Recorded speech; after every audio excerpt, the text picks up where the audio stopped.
बिस्मिल्लाहिर्रहमानिर्रहीम, अस्सलाम वालेकुम। आप देख रहे हैं program news night with Aniqa Nisar. नाज़रीन, आज की 3 टॉप स्टोरीज हैं जो उन्हें डिस्कस करनी है प्रोग्राम के अंदर। सबसे पहले हम बात करेंगे कि आज के सियासी वक्त के अंदर तोशाखाना और असेंबलियां तहलील होने की बाज़गश्त होती चली रही। मसला यह है कि असेंबलियां कब तहलील होंगी और किस तरीके से इस मामले को आगे लेकर जाया जाएगा। सिर्फ यही नहीं, मुल्क की माशी सूरत हाल और मईशत, इस बात के ऊपर जो है वो समझ नहीं आ रही कि पाकिस्तानी सियासत ज्यादा जरूरी है या पाकिस्तानी मईशत ज्यादा जरूरी है पाकिस्तानी सियासतदानों के लिए। और मुल्क की मईशत इस टाइम पर काफी हिचकोले खा रही है। इसको कैसे सही किया जाएगा, इस बारे में भी बात करेंगे। Last but not the least, Reko Diq का मंसूबा, इस हवाले से भी हल्की फुल्की गुफ्तगू करेंगे। लेकिन इससे पहले कि मैं आगे बढ़ूं, मेरे साथ जो मेहमानान मौजूद हैं मैं उनका तारुफ करवा दूं। लेफ्टिनेंट जनरल अमजद शोएब साहब हमारे साथ मौजूद हैं, बहुत शुक्रिया जनरल साहब, आपने हमें ज्वाइन किया। Senior analyst doctor Farooq Salim साहब हमारे साथ मौजूद हैं, इकोनॉमिस्ट हैं, जानी मानी शख्सियत हैं, बहुत शुक्रिया डॉक्टर साहब, आपने भी हमें ज्वाइन किया। साबिर शाह साहब हमारे साथ मौजूद हैं, he is a senior analyst as well. सबसे पहले जनरल साहब, मैं आपसे आगाज करूंगी कि एक तरफ तो हम लोगों को नजर आ रहा है सियासी मंजरनामा बातचीत का, कनेक्टिविटी का, ब्रिज गैप करने का और ऑलिव ब्रांचेस का, यानी सदर साहब से कई दफा मुलाकात हुई, इसहाक डार साहब की, फिर एयाज सादिक साहब से भी मुलाकात, फिर मुलाकातों का सिलसिला चला और फिर लाहौर में जाके मुलाकातों का सिलसिला चला। यानी जब कल मेरा शो चल रहा था उस टाइम पे इमरान खान साहब से मुलाकात हो रही थी, पिछले 24 घंटे के अंदर मोहनस इलाही से 2 दफा मुलाकात हो चुकी है इमरान खान साहब की, सदर साहब की एक बार फिर इमरान खान साहब से मुलाकात होनी है। और इस दौरान ऑब्वियसली परवेज इलाही साहब का किरदार भी बड़ा इंपॉर्टेंट है। जनरल साहब, what are we looking at? क्या बर्फ पिघलना शुरू हो गई है और किसी तरह की कोई वन पेज पर ना सही तो एटलीस्ट अलग अलग pages of the same book पर आने को तैयार हो गई है ऑपोजिशन और हुकूमत? बिस्मिल्लाहिर्रहमानिर्रहीम। देखिए, मुज़ाकरात में ऑब्जेक्टिव अपने अपने हैं। जहां तक पीडीएम का ताल्लुक है, उनके ऑब्जेक्टिव हैं कि वो किसी न किसी तरह कंटिन्यू करते रहें और हुकूमत उनकी चले और वक्त पे वो जब भी इलेक्शन कराना चाहे मुद्दत पूरी होने पे वो कमाए। जबकि इमरान खान जो है वो इलेक्शन करवाना नहीं चाहते। वो चाहते हैं कि फौरी तौर पे इलेक्शन हो, वो उस वक्त तक नहीं इंतजार करना चाहते, वो चाहते हैं कि फौरी इलेक्शन। और मैं समझता हूँ कि पॉलिटिकल इंस्टेबिलिटी जो है उसका इलाज भी यही है कि इलेक्शन करा के तो आप एक 5 साल का जिसने आगे संभालना है उसके हवाले करें। दिन ब दिन हालात बिगड़ रहे हैं, लेकिन ये चीज जो है ये मुज़ाकरात वगैरह के जरिए उलझाया जा रहा है। मुज़ाकरात सिर्फ एक चीज के हैं और वो ये है कि हुकूमत की कोशिश है कि इमरान खान को किसी न किसी तरह राजी कर लिया जाए कि वो असेंबलियां ना तोड़े, क्योंकि असेंबलियां टूटने के बाद डेफिनेटली एक ऐसी मुश्किल सिचुएशन पैदा हो जाएगी जहां इलेक्शन ना करवाना हुकूमत के लिए खासा मसला होगा, उनको इलेक्शन की तरफ शायद आना पड़े। क्योंकि जब आपकी 60-70% आबादी जो है वो अनरिप्रेजेंटेड है, उनकी रिप्रेजेंटेशन नहीं रही, तो लाजमन फिर आपको इलेक्शन की तरफ जाना चाहिए। तो मेरा ख्याल है कि इस वक्त जो कोशिश हो रही है वो सारी इसी पे मरकूज है कि किसी न किसी तरह असेंबलियों की जो डिसमिशन है उसको रोका जाए। और उसके लिए ये डॉक्टर वी के मेरा ख्याल है उनके असर को इस्तेमाल करना चाहते हैं। और मेरा ख्याल है कि इमरान खान की सियासत जो है वो बड़ा उसको धचका लगेगा अगर इस स्टेज के ऊपर। इंटरेस्टिंग टेक जनरल साहब के, इमरान खान साहब की सियासत को धचका लगेगा, लेकिन सर ये भी फरमा दीजिएगा कि क्या अगर इमरान खान साहब इसी तरीके से चलते रहे और हुकूमत आने वाले कोई 5-6 महीने के अंदर अगर कुछ सेटल डाउन करने की कोशिश करती है तब भी तो प्रॉब्लम्स क्रिएट हो सकती है। कंसिडरिंग ऑल दिस, परवेज इलाही साहब अभी भी ये फरमा रहे हैं कि किसी तरीके से एटलीस्ट 1 महीना गुजर जाए, उसके बाद कोई डिसीजन लिया जाए असेंबलियां तहलील करने का। शेख साहब कह रहे हैं कि जी नहीं, 17 तारीख को सारी अनाउंसमेंट हो जाएंगी और खान साहब ने उन्हें लाहौर में भी इसी चक्कर में रोक लिया है। तो ये जो एक तजाद पाया जा रहा है, और पंजाब के अंदर तो परवेज इलाही साहब का जो भी है स्टेक तो है और अभी स्पीकर भी हैं, तो उनका मानना बड़ा जरूरी है। आपको लगता है कि इस बार भी मोहनस इलाही साहब मना लेंगे परवेज इलाही साहब को? देखिए, परवेज इलाही साहब ने बज़ाहिर तो ये कहा है कि अगर ये असेंबलियां तोड़ने का कहा गया तो हम फौरन तोड़ देंगे, लेकिन अगर डिले होती है, मसलन वो महीने 1.5 महीने की कहते हैं, तो फिर आगे इलेक्शन जो है वो रमजान की वजह से आपको मजीद डिले करने पड़ेंगे। तो उस सूरत में काफी लंबी डिले हो जाती है। फिर अगर वहां तक इंतजार करना है तो फिर सितंबर तक ही कर लें कि चलेंगी, फिर नॉर्मल इलेक्शन हो जाए। लेकिन ये कि परवेज इलाही, मेरा अपना ख्याल है कि उसकी सियासत अभी सारी इमरान खान की गोद में है। अगर वो इमरान खान को इस स्टेज के ऊपर कोई किसी तरह नाराज करते हैं या बैक स्टैबिंग करते हैं तो वो सही। कल गुजरात नहीं जा सकेंगे, क्योंकि ठीक। वहां पे गुजरात में मूड बिल्कुल बदल चुका है। इंटरेस्टिंग। वहां पीटीआई छाई हुई है। तो इस वजह से ये इनकी सियासत जो है वो अब डिपेंडेंट है इमरान खान के ऊपर ही, उसके साथ चिपके रहने से। ठीक। तो अच्छा, मेरा नहीं ख्याल कि ये उसको डिफाई करेंगे। इधर उधर धुतकारेंगे किसी तरीके से पीटीआई को। लेकिन साबिर शाह साहब, एक और मसला जो इमरान खान साहब के लिए at this point in time sir उठा चुका है, वो ये कि तोशा खाना वाला केस एक्सेप्ट हो गया अदालत के अंदर, और तोशा खाना केस के अंदर इवन बुशरा बीबी साबिक खातून अव्वल के ऊपर भी अब अच्छी खासी भारी रकम के तोहफे छुपाने की इल्जामात सामने आ गए। ऐसी सूरत हाल में, एंड वी ऑल नो कि इस पे हुकूमत अच्छा खासा प्ले आउट कर रही है, तोशा खाना वाले मैटर के ऊपर आए रोज और दिन में कई कई दफा इसके ऊपर प्रेस ब्रीफिंग्स भी हो रही हैं। इमरान खान साहब की पॉपुलैरिटी में अगर कोई मामला उनके खिलाफ इस मैटर के अंदर आई जाता है तो पॉपुलैरिटी में कोई कमी होती हुई नजर आएगी क्या? परवेज इलाही साहब वेट एंड वॉच की पॉलिसी तो नहीं कर रहे इस टाइम पे? अनिका, बात यह है कि इमरान की पॉपुलैरिटी जो मैंने जुलाई 17 को देखी थी वो अनप्रेसिडेंटेड है। वो उनके वोट बैंक को तब तक तो फर्क नहीं पड़ा, मेरे ख्याल अभी तक भी नहीं पड़ा।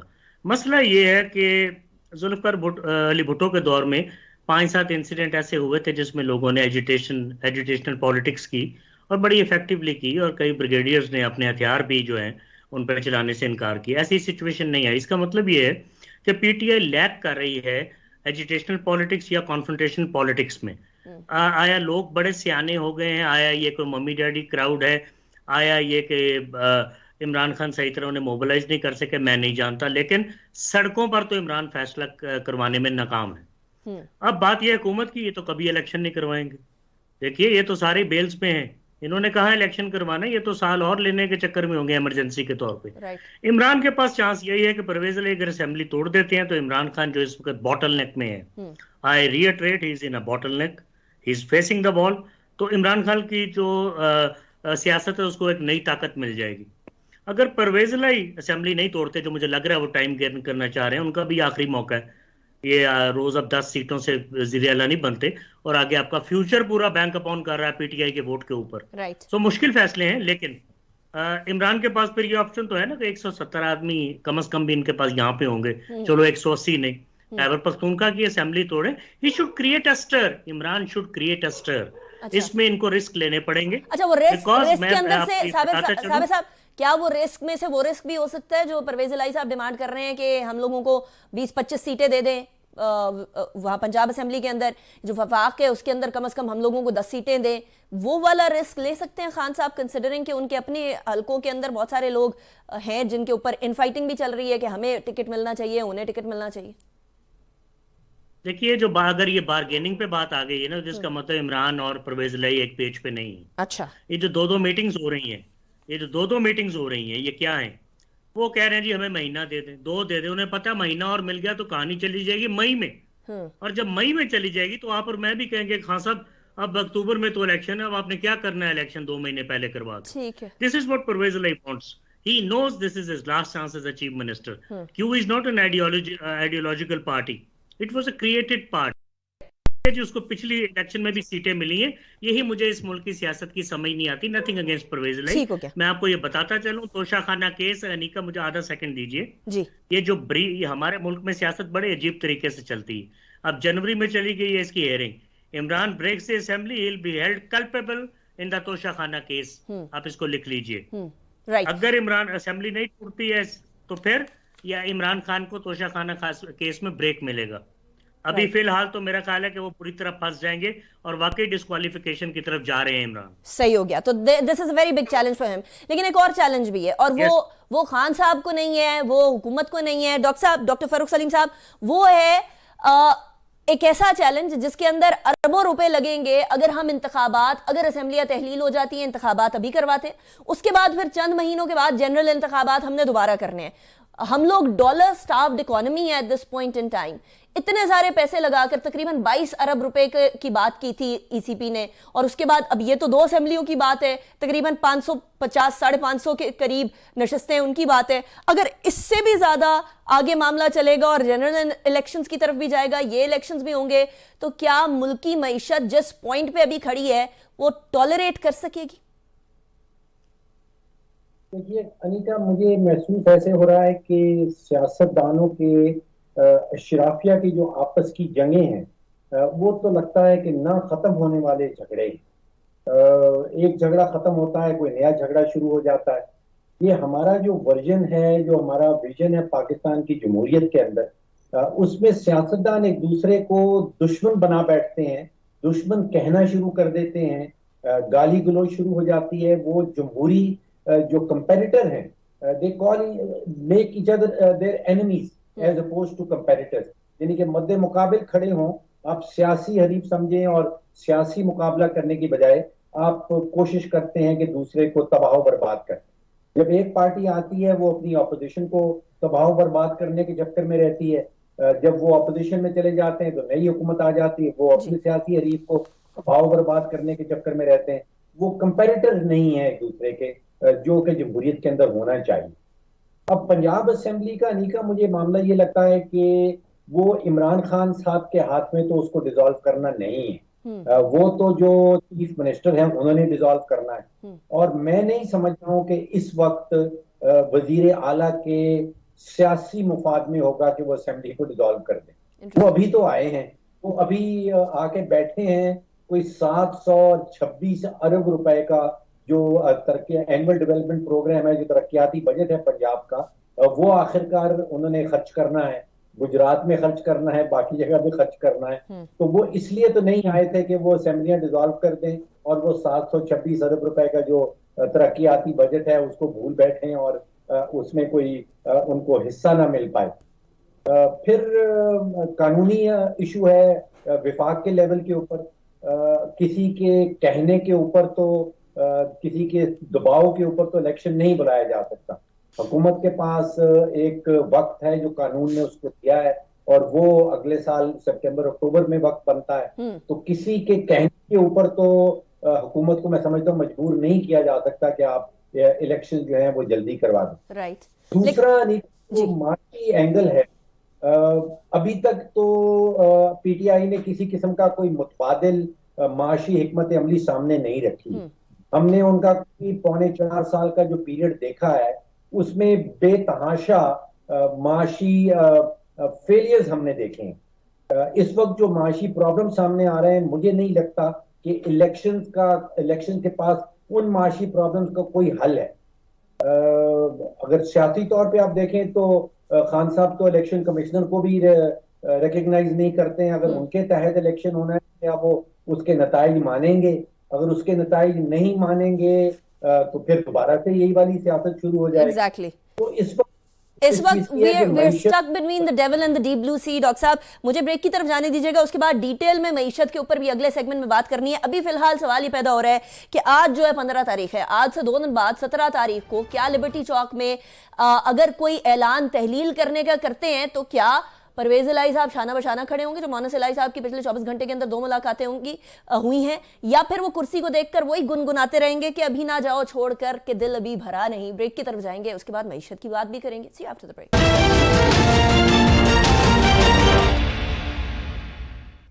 Welcome back after the break. Break पे जाने से पहले सियासत की बात कर रहे थे, और पाकिस्तान की सियासत और पाकिस्तान की मईशत बहुत ज्यादा इंटरट्वाइंड है, इंटरकनेक्टेड है, इनको सेपरेट नहीं किया जा सकता। और इसहाक डार साहब का बार बार सदर साहब से मिलना इस बात का आकाश जरूर है कि फाइनेंस मिनिस्टर को इस बात की बड़ी फिक्र है कि सियासत किस तरफ जा रही है।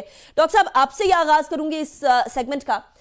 एट दिस पॉइंट पाकिस्तान की जुलाई से नवंबर तक की इंपोर्ट तकरीबन जो है वो 18.7% ऑफ जीडीपी रही है, एक्सपोर्ट सिर्फ 9.1% ऑफ जीडीपी रही है, ट्रेड डेफिसिट हमारा $14.41 बिलियन पर आ चुका है। हम इधर सब्सिडी देने की बात कर रहे हैं, पेट्रोलियम मसनूआत की कीमतें कम करने की बात कर रहे हैं। स्टेट बैंक का रिजर्व जो 2 दिसंबर को था वो $6.7 बिलियन रह गया है। इसके अंदर से भी जो पैसे हैं वो हमारे दोस्त मुमालिक के बहुत ज्यादा हैं, अपना खर्चा करने को हमारे पास पैसा कोई नहीं है, और इधर जो है हम लोग सियासत खेल रहे हैं। कोई मईशत का ख्याल आपको लगता है कि जो इसहाक डार साहब की मुलाकातें हो रही हैं इस बात पे भी हो सकती हैं कि जी मईशत के ऊपर सियासत ना करें, बाकी सियासत को जो मर्जी करते हैं? देखिए अनिका, आई थिंक मईशत के हवाले से 2 बहुत बड़ी बातें जो हो रही हैं, एक डिफॉल्ट का बार बार कहा जा रहा है, और दूसरा जो है जिसको हम इकोनॉमिक्स में करेंसी क्राइसिस कहते हैं, जिसको डॉलर का फुकदान कहते हैं। मुझे महसूस ये हो रहा है कि जितनी सीरियस किस्म के प्रॉब्लम्स आने वाले हैं, जिस दलदल में हम फंसते चले जा रहे हैं, उनके असरात या उनकी कुछ मुझे फीलिंग नजर नहीं आती जो हमारा हुक्मरान तबका है। उनके चेहरों पे, उनकी बॉडी लैंग्वेज में कुछ नजर नहीं आता कि बड़े सख्त डिसीजन लेने पड़ेंगे और कितनी सीरियस सिचुएशन। एक तो अच्छी खबर है और एक बहुत बुरी खबर है। अच्छी खबर अनीका ये है कि डिफॉल्ट नहीं होने लगा। पाकिस्तान मैं कैटेगोरिकली कह सकता हूं कि किसी किस्म के डिफॉल्ट की सिचुएशन में नहीं जा रहा, और उसके हकायक मैं आपके सामने रख देता हूं, वजह बता देता हूं। देखिए, कोई भी मुल्क जब हम डिफॉल्ट की बात करते हैं तो वो बात ये होती है कि बॉन्ड मैच्योर होने पे जो उसकी तारीख अदायगी है, उस पे अगर वो मुल्क पेमेंट नहीं करता, अदायगी नहीं करता, तो वो मुल्क डिफॉल्ट में चला जाता।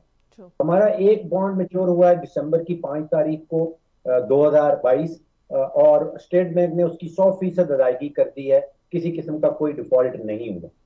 अब जो सन 2023 है, कैलेंडर 2023, उसमें पाकिस्तान का कोई भी बॉन्ड मैच्योर नहीं हो रहा, इसलिए डिफॉल्ट का कोई सवाल ही पैदा नहीं होता। जो नेक्स्ट बॉन्ड मैच्योर हो रहा है वो 15 अप्रैल 2024 में होगा। तो आप समझिए कि अगले 16 महीने तक, जो अच्छी खबर यह है कि किसी किस्म का कोई डिफॉल्ट होने नहीं चला। जो डिफॉल्ट की बातें कर रहे हैं वो मेरा ख्याल है कि सियासी बयानियां ज्यादा है, माशी हकीकत कम है। जो बहुत ही बुरी खबर है वो डॉलर्स का, जो आपने जिक्र किया डॉलर के फुकदान के हवाले से। यानी कि आप सोचिए कि 22 करोड़ पाकिस्तानियों का ये मुल्क है, और हमारे सेंट्रल बैंक का जो खजाना है स्टेट बैंक का, उसमें सिर्फ 6.7 अरब डॉलर बचे हैं, जिसका मतलब यह है कि 4 से 5 हफ्तों से ज्यादा के इंपोर्ट के पैसे नहीं। अब पाकिस्तान जैसा मुल्क जिसका इतना ज्यादा इन्हिसार है इंपोर्ट्स के ऊपर, अब सोचिए कि हमने गंदम इंपोर्ट करनी है, हम कपास इंपोर्ट करेंगे, हम पेट्रोल इंपोर्ट करते हैं, डीजल इंपोर्ट होता है, कोयला इंपोर्ट करते हैं बिजली घर चलाने के लिए, अद्वियात इंपोर्ट होती हैं, एलएनजी इंपोर्ट है, खाने बनाने का तेल। इन सब चीजों को इंपोर्ट करने के लिए चाहिए डॉलर्स, और डॉलर्स हमारे पास खत्म हो गए। आप सोचिए ये इतनी सीरियस सिचुएशन है। सही बात। और हमारे पास मुझे नजर नहीं आता कि कोई रोड मैप है, कोई हुकूमत हमसे नक्शा नहीं शेयर कर रही कि जी उन्होंने मुल्क को माशी मुसीबत से, ये डॉलर की क्राइसिस से किस तरह स्टाइल के अंदर क्या तब्दीलियां हमें लाने की जरूरत है, बहैसियत शख्स नहीं, बहैसियत कौम। अनीका, असल मसला ये है कि एहसास की कमी और लाकानूनियत, जैसे हम कहते हैं कि क्रॉस द बोर्ड कानून सबको पकड़ता नहीं है, बचने के रास्ते हैं। इस वजह से आप देखें जी जल साहब, आपको तारीख नहीं मिलती। जी जी जी वहां पे धड़ाधड़ शादियां और इतनी लेविश होती हैं कि आदमी हैरान रह जाता है। अगर आप रियल एस्टेट में चेक कर लें, देखें, तो वहां पे इन्वेस्टमेंट का कोई हिसाब नहीं, धड़ाधड़ इन्वेस्टमेंट हो रही है। पैसा तो है, लेकिन वो लोगों के पास है जिसपे गारमेंट टैक्स भी अदा नहीं किए हुए, और एक्चुअली आपका मुल्क गरीब है, अवाम के पल्ले पैसा है। अवाम से मुराद मेरी है कि अशराफिया, उनमें वो लोग हैं जिनके पास पैसा भी है और बाहर जायदादें भी हैं, और यहाँ पे बैठ के इकॉनमी ठीक करने की बातें करते हैं, जबकि अरबों रुपए की जायदादें बाहर रखी हुई। अगर वो पैसा ही मुल्क में आ जाए बाहर का, तो शायद आपकी हालत कुछ ना कुछ वक्ती तौर पे बेहतर हो जाए। तो डिफॉल्ट वगैरह के खतरे वक्ती तौर पे ठीक है, टल गए, लेकिन मौजूद है वो खतरा इस वजह से कि फॉरेन एक्सचेंज का रिजर्व जो हमारा वो बड़ा कम है। आज जो हमारे कमर्शियल बैंक है वो आपके अपने डिपॉजिट्स में से आपको डॉलर नहीं दे रहे। आप जाके कहें जी मेरे अकाउंट में इतने डॉलर से मुझे चाहिए, तो वो आपको टाल देते हैं कि जी मार्केट में ये मसला वो मसला, तो आप ठहर जाएं। यानी उनको अनरिटन को इंस्ट्रक्शंस दी गई हैं बैंकिंग सेक्टर को कि आपने डॉलर्स नहीं देने बाहर। नतीजा ये कि जो सूरत हाल है वो ये है कि इकॉनमी अंदर से तो खोखली हो रही है। मैं कल देख रहा था एक ट्वीट किसी ने, मेरा ख्याल है गालिबन मेहर अब्बासी की थी। आप देखिए कि पिछले साल जुलाई से नवंबर तक बैंकों ने कमर्शियल लोन्स जो दिए थे वो तकरीबन 472 बिलियन के, ठीक, और इस दफा इसी पीरियड में 27.5 बिलियन है, यानी 27। इसका मतलब ये है कि जो वर्किंग कैपिटल लोगों को चाहिए होता है, फैक्ट्रियों को, इंडस्ट्रीज को, चीजों को, वो नहीं ले रहे। राइट। इसका मतलब ये कि आपकी business large slow scale down होगा, इंडस्ट्रीज हैं, ये बंद हो गई, बिल्कुल। वो बड़ी हद तक खत्म मुझे हुआ। मुझे मुझे 2 मिनट के लिए ब्रेक की तरफ जाने दीजिएगा। ब्रेक के बाद वापस आते हैं, साबिर शाह साहब से भी इसी टॉपिक के हवाले से सवाल करेंगे। एक बात बड़ी वाज़ेह है, बिजनेस स्लो होगा, इकोनॉमी और स्लो होगी। हम एक विशियस सर्कल में फंसे हुए हैं। जैसे हम इकोनॉमी की तेजी की तरफ आते हैं, इन्फ्लेशन बढ़ जाती है, इन्फ्लेशन बढ़ जाती है तो ऑटोमेटिकली हमारी इकोनॉमी को हमें स्लो डाउन करना पड़ जाता है। समझ नहीं आ रही शायद हम लोगों के ऊपर अशराफिया को बैठे वाकई में मिसाके मईशत की ज़रूरत है या नहीं है। ब्रेक के बाद बात करेंगे। Welcome back after break. Break से पहले एक सवाल छोड़ी गई थी साबिर शाह साहब, अब मिसाके मईशत के अलावा कोई रास्ता है? See Aniqa, Pakistani economy is not an ordinary economy. आप मेल्थस को, केन्स को, एडम स्मिथ को, रिकॉर्डो को इनके कब्रों से निकाल के लिए ये खजाना नहीं भर सकते, इनका बाप नहीं भर सकता। वजह क्या है? और भाई it is a loan based economy. आप जियो स्ट्रेटेजिक रेंट ले रहे हैं, कभी गवादर के चक्कर में, कभी तालिबान के चक्कर में, कभी सोवियत इन्वेजन के चक्कर में, कभी एटम बम के चक्कर में, और दुनिया आपको कर्जा देने पे मजबूर है। 130-35 अरब डॉलर का कर्जा हो गया, कोई डिफॉल्ट नहीं होगी। I agree with doctor Farooq Saleem. ये आखिरी घंटे में भी पैसे आ जाएंगे, कभी जरूरत पड़ी तो इनको पैसे मिल जाते हैं। देने वाले को भी पता है इन्होंने वापस नहीं करना, क्योंकि we render a lot of services. ना यहाँ को प्रोजेक्ट मुकम्मल होता है, ना यहाँ को फॉरेन कंपनी टिकती है, ऊपर के लोग किकबैक्स और कमीशन लेके बेड़ागर कर देते हैं। आप किस इकोनॉमी की बात कर रहे हैं? यहाँ जो आलम बने हुए हैं टीवी पे, किसी ने टैक्स बेस इंप्रूव की है? You are burdening the already burdened tax payers. तो कॉर्पोरेट टैक्स सेक्टर जो है वो कहता है मैं बड़ा टैक्स दे रहा हूँ, मैं सैलरीड हूँ, मैं कहता हूँ मैं बड़ा टैक्स दे रहा हूँ। यहाँ लाखों मेरा ख्याल है लोग हैं जो बड़ा टैक्स दे सकते हैं, नहीं दे रहे। सोशल फाइबर बर्बाद हो चुकी है, ज़हन में रखिए। सोशल फाइबर जहां बर्बाद होगी वहां इकोनॉमी क्या करेगी, और जहां फियर नहीं होगी वहां इकोनॉमी फ्लरिश करेगी। कितनी दर्जनों बेहतरीन कंपनीज यहाँ आई, यहाँ काम भी किया, यहाँ से भाग गई। किसने आना है यहाँ पे? किस रिकॉर्डिंग की बात कर रही है? इंतजार करें कब बैरक भागेगी, उसे खुदाई करवाएंगे, थोड़ी बहुत एक्सप्लॉयटेशन करवाएंगे। आप रिकॉर्डिंग की बात कर ही रहे हैं शाह साहब, तो कुछ फैक्ट्स एंड फिगर्स मैं अब आपके सामने रखूंगी, इसलिए क्योंकि 1993 के अंदर ये प्रोजेक्ट स्टार्ट हुआ था रेकोडेक का, और तब से लेकर अब 2022 हो गई है। 93 गुजरा, 2003 गुजरा, 2013 गुजरा, अब 2023 आने को है। अब जाके जो है मामला सेटल हुआ है। उसके ऊपर भी पीएमएलएन को अच्छे खासी सुबकी उठाना पड़ी अपने एलाइज की तरफ से ही कि देखें जी इन्होंने बुलडोज कर दिया। 1993 के अंदर एक ऑस्ट्रेलवी कंपनी ने बलोचिस्तान हुकूमत से मुआहिदा किया था। 2002 के अंदर ऑस्ट्रेलवी कंपनी ने अपना हिस्सा बराक गोल्ड और एंटोफेगेस्टा को फरोख्त कर दिया था। दोनों कंपनियों ने इस मंसूबे पर जो है वो काम शुरू किया एक ही नाम से, और 2011 में साबिक वजीर आला बलोचिस्तान असलम रेसानी ने कंपनी की माइनिंग की दरख्वास्त रोक दी थी। उसके बाद मंसूबे के खिलाफ पहले बलोचिस्तान हाई कोर्ट और फिर सुप्रीम कोर्ट के अंदर दरखास्तें दायर की गई। साबिक चीफ जस्टिस इफ्तिखार चौधरी ने मंसूबे के तमाम मुआहदों को गैर कानूनी करार दे दिया, और उसके बाद टेथियन कंपनी के लाइसेंस को भी मंसूख कर दिया। और उसके बाद फिर टीसीसी ने सालिसी की एक दरखास्त वर्ल्ड बैंक में दी थी। 2019 के अंदर वर्ल्ड बैंक की सालिसी ट्रिब्यूनल ने पाकिस्तान को 6 अरब का जुर्माना किया था, और ट्रिब्यूनल के फैसले के बाद पाकिस्तान ने दोनों कंपनियों से बातचीत का आगाज किया। एंटोफेगेस्टा ने मंसूबे पर काम करने से माजरत कर ली, और बराक गोल्ड ने बलोचिस्तान हुकूमत से जो मुज़ाकरात किए वो कामयाब हो गए। फिर मार्च 2022 आता है और बाकायदा माहिदे का ऐलान होता है। बराक गोल्ड 10 अरब डॉलर की सरमायाकारी का फैसला करता है, और मंसूबे में बराक गोल्ड का 50% हिस्सा होता है। और इनिशियली बलोचिस्तान गवर्नमेंट को 25% हिस्सा दिया जा रहा था था, लेकिन बहुत सारी एलाइज के साथ मसाइल के बाद ये डिसाइड हुआ, और रियाज सादिक साहब भी, नज़ीर तारड़ साहब भी उस बातचीत का हिस्सा थे जिसके अंदर डिसाइड ये किया गया कि 35% हिस्सा बलोचिस्तान की हुकूमत को दिया जाएगा। जुलाई 2022 के अंदर अब्दुल कद्दूस जिंजो ने मंसूबे पर 14 अगस्त से काम शुरू करने का ऐलान किया, और प्लांट तकरीबन सालाना तौर पर 40 मिलियन टन धात और सोने की प्रोसेसिंग करेगा। सोने और तांबे की पहली पैदावार 2027 के अंदर सामने आएगी, यानी आज से तकरीबन 5 साल के बाद। और 18 अक्टूबर 2022 को सदर आरिफ अलवी ने मंसूबे के मुतालिक राय के लिए सुप्रीम कोर्ट में रेफरेंस भी दायर किया था। 9 दिसंबर 2022 को सुप्रीम कोर्ट ने नए मुआहदे को कानूनी एतबार से दुरुस्त करार दिया था, और 13 दिसंबर 2022 को विफाकी काबीना ने मंसूबे के हतमी डील पर दस्तखत की मंजूरी दे दी थी। ये सारी की सारी डिटेल हमारे सामने है। डॉक्टर फारूक सलीम साहब, पाकिस्तान के पास इससे पहले ही बहुत ज्यादा कम ऑप्शंस हैं कि वो किसी तरीके से अपनी इनकम को बढ़ा सके, या अपने गोल्ड रिजर्व्स को बढ़ाकर ऑब्वियसली फॉरेन करेंसी रिजर्व्स तक जा सके। ऐसी सिचुएशन में क्या इससे बेहतर कोई ऑप्शन पाकिस्तान के पास है कि रेकोडेक के मंसूबे को आगे लेकर जाया जाए, जो कि 1993 से कोल्ड स्टोरेज में पड़ा? देखिए अनीका, जो रेकोडेक के साथ हुकूमत पाकिस्तान ने किया है वो मैं समझता हूँ कि एक केस स्टडी है, यूनिवर्सिटीज में पढ़ाई जाएगी कि मुल्क 100 अरब डॉलर का असासा जो है उसको 9 अरब डॉलर की लाइबिलिटी में किस तरह तब्दील करना है।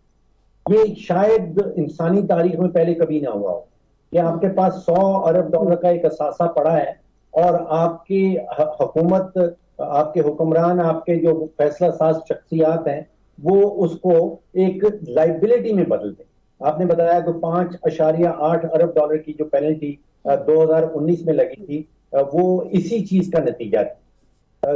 1993 में मोइन कुरैशी साहब हमारे वजीर आजम थे और उन्होंने ओरिजिनल लीज ये साइन की थी और मैं आपको ये बता सकता हूं कि उन्होंने वर्ल्ड बैंक से दरखास्त की थी कि जो वर्ल्ड बेस्ट प्रैक्टिसेस हैं माइनिंग के ऊपर वो मुझे बताई जाएं और उसके मुताबिक ये मुआहिदा किया गया। फिर एक्सप्लोरेशन लाइसेंस मिल गया, आपने बताया कि 1993 में एक्सप्लोरेशन लाइसेंस मिला और फिर माइनिंग लाइसेंस उनका हक बन रहा था और वो बलूचिस्तान की हुकूमत ने रिफ्यूज किया क्योंकि उस वक्त सियासतदान मजीद कमीशन मांगना शुरू हो गए। और रिसानी साहब के बारे में तो हमें अच्छी खासी और भी खबरें पता है क्योंकि मेरा ससुराल भी बलूचिस्तान से है, तो ये तो दुखती रग रही है रेकोडेक हमारी। जनरल साहब, last comment very quickly on Reko Diq. देखिए रेकोडेक जो है इसमें इन्होंने एग्रीमेंट जिस तरह किया है उसको पब्लिक में नहीं लाया गया। दूसरी तरफ ये भी हुआ है कि उसको उसकी टेक्निकल स्क्रूटनी नहीं हुई, जिसे लीगल टेक्निकल स्क्रूटनी कहते हैं। उसमें एक्सपर्ट्स बैठते माइनिंग वगैरह के जो डील करते हैं, तो वो शायद इनको बाद में कोई ऐसी दिक्कत ना होती। इन्होंने उसका लीगल एस्पेक्ट कवर करने की कोशिश की है सुप्रीम कोर्ट के जरिए, लेकिन उसमें वो दूसरे एस्पेक्ट्स हैं जो कि आप कह लीजिए कि इंटरनेशनल प्रैक्टिसेस की जिस तरह बात कर रहे हैं डॉक्टर साहब, वो चीजें किसी ने देखी नहीं है। मुझे ये पता है कि ये एग्रीमेंट जो है ये बड़ी मुश्किल से तय हुआ है, बड़ी मुश्किल से इन्होंने राजी किया है उनको, लेकिन बासूरत यहाँ पे जो इतराजात लोग उठा रहे हैं उनको खत्म करने के लिए जरूरी था कि इसको पब्लिक कर दिया जाता और इस पर थोड़ी डिबेट करवा के इसको हल कर देते। वो नहीं हुआ तो बाद में भी ये मुश्किलात रहेगी, जैसे अख्तर मैंगल वैसे जैसे लोग जिनको हिस्सा नहीं मिला इसमें वो रोते धोते रहे। ठीक, साबिर शाह साहब वेरी क्विक कमेंट। जी बस वही फार्मूला है, वही लोग हैं तकरीबन जो सीपैक के भी मुखालिफ थे, वही हैं जो रेकोडेक के भी मुखालिफ हैं।